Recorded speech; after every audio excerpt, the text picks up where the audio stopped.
Welcome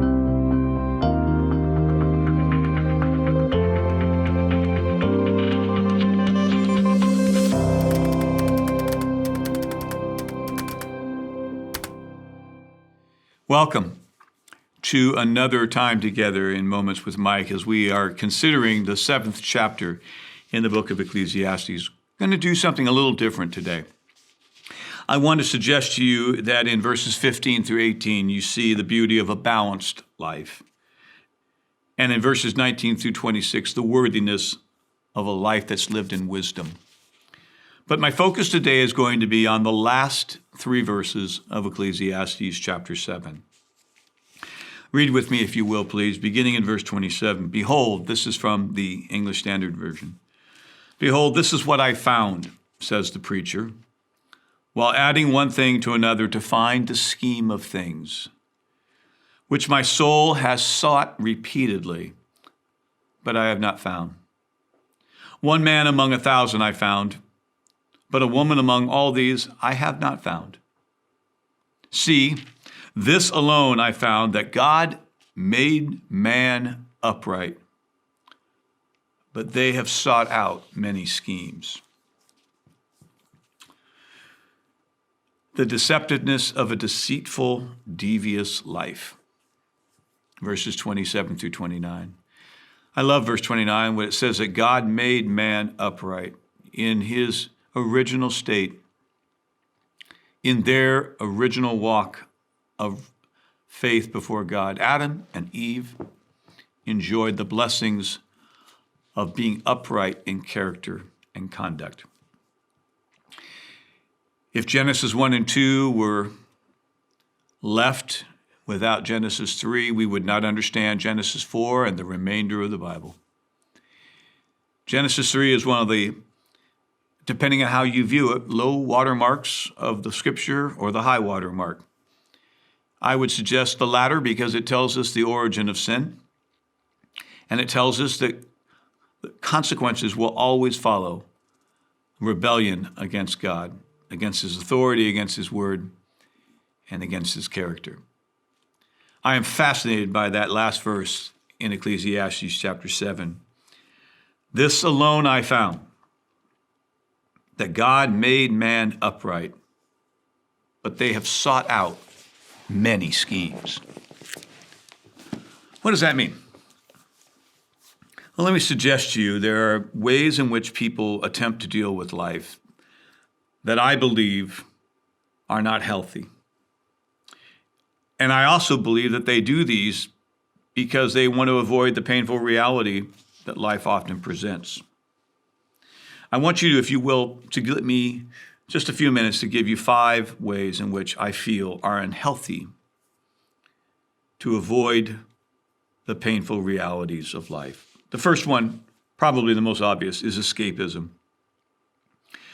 Too many distractions that leave us too busy to think, too busy to pray, too busy to reflect. Socrates once wrote, "The unexamined life is not worth living."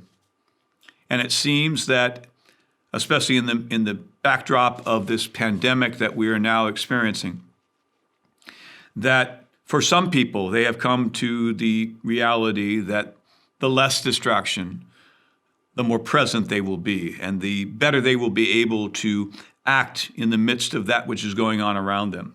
But unfortunately, it would seem, too, that there are many people, their way of trying to handle this is just to lose themselves in more busyness. Bill Hybels once wrote a book called Too Busy to Pray.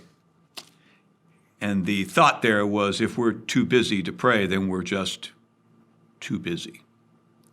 Escapism may work for the moment, but those painful realities we're seeking to avoid come back with a greater power and a greater hold on us later on down the road. The second is denial. There is a passage in the book of Jeremiah, and it's picked up also in 1 Thessalonians chapter 5 in the New Testament. While people are saying peace and peace, then sudden destruction comes upon them. In the Jeremiah passage, it's the false teacher who says that things are really not as bad as they really were. My wife once told me, and she chuckled after she said it, that denial is not a river in Egypt. Denial is just refusing to look at the reality that is very plainly before us. I would suggest to you that denial is an unhealthy response to the realities of our life. Third, there is indifference. Now, I realize that when I say some things, you might recoil or you might push back when you see me, or you might send me a card or a letter and say, Mike, I'm not sure I understood that. And I might get a few with this next comment, but I'm going to suggest to you, I don't think that hate is the opposite of love. I think indifference is the opposite of love. People who just don't care because there's nothing they can do about a situation. And so they become indifferent not only to the reality of their own life, but they often become indifferent to the plight of the lives of people around them. Not a healthy way to live life. Fourth is hedonism. And this obviously is something that Solomon tasted greatly of in his own life. Unrestrained pursuit of pleasure. Living, if you will, only for the next pleasure. What I eat, what I drink, the people whose lives I either consume or I use for my own selfish pleasure. Hedonism, eat, drink, and be merry, for tomorrow we die.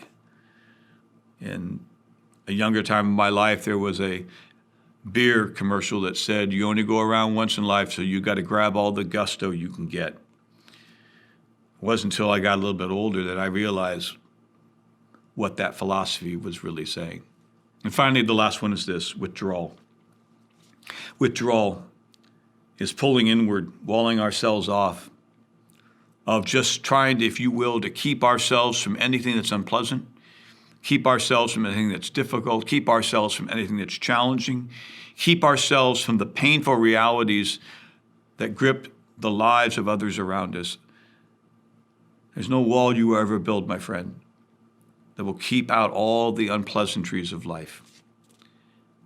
I would challenge you to remember that being a realistic optimist is not just seeing things as they are, and not just being able to come up with ways in which to deal with that which is unpleasant, but to remember hope, that there is a better time coming. There are promises that have yet to be fulfilled. And as we look to Jesus, who is the author and the finisher of our faith, our strength will be renewed, and our lives will avoid the painful and oftentimes unnatural way in which we try to deal with that which is going on around us.